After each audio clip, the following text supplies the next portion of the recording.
DRV 885တစ်ချက်ပြပေးပါမယ်ဒါ DRV 885 stepper motor driver ဖြစ်ပါတယ်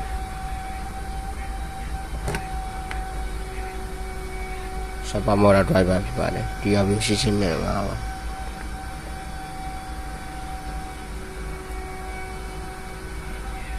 ဒီကောင် VIE ရဲ့တိုင်းပြပါမယ် VIE ရဲ့တိုင်းချင်းဒီကောင် ground ရဲ့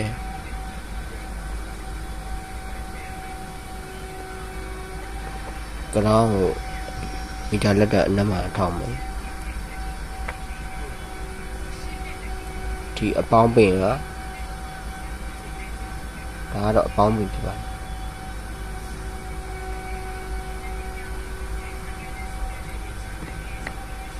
ဒါအပေါင်းပင်မှာထောက်ပြီးတော့ဒီကောင်လေးလှည့်ပြရပါမယ်screw driver နဲ့ထည့်ပြရပါမယ်လှည့်ပြီးတော့ချိန်ရတာဖြစ်ပါတယ်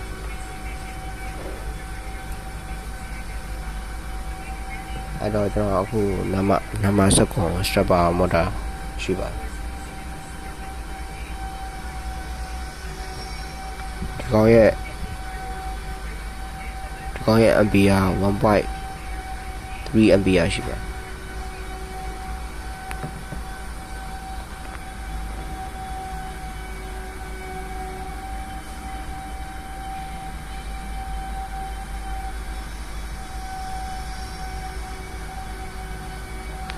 1.3 stepper motor driver DRV 885 Wi-Fi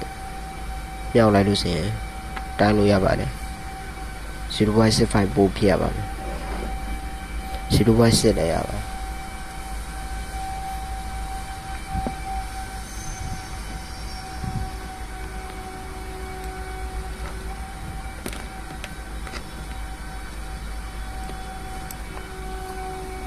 အဲ့တော့ဒီကောင် ground ဖြစ်ပါတယ်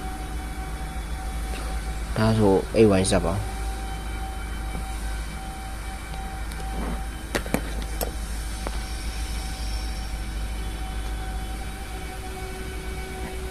is this why is this easy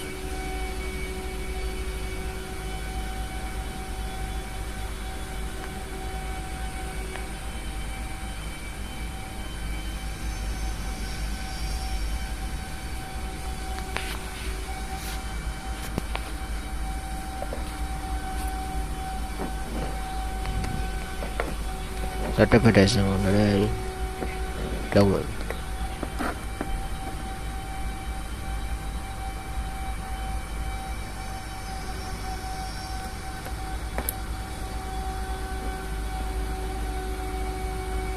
ground aku na ground chala di ground chala ya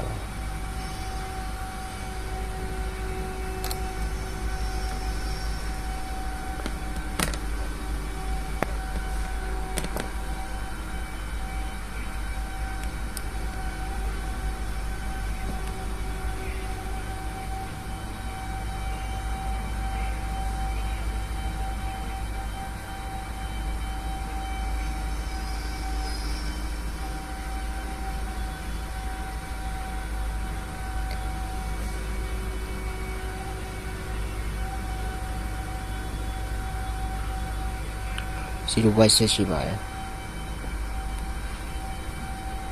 ကျွန်တော်ဒါရှော့ရတာပေါ့နော်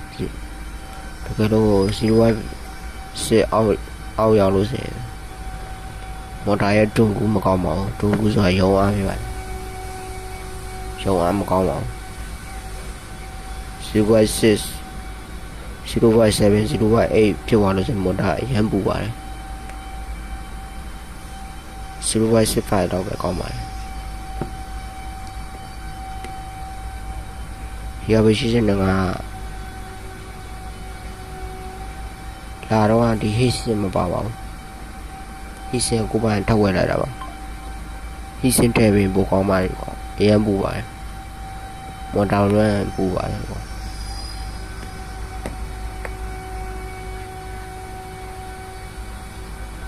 ဒီမော်တာရဲ့အမျိုးအစားတော့ 1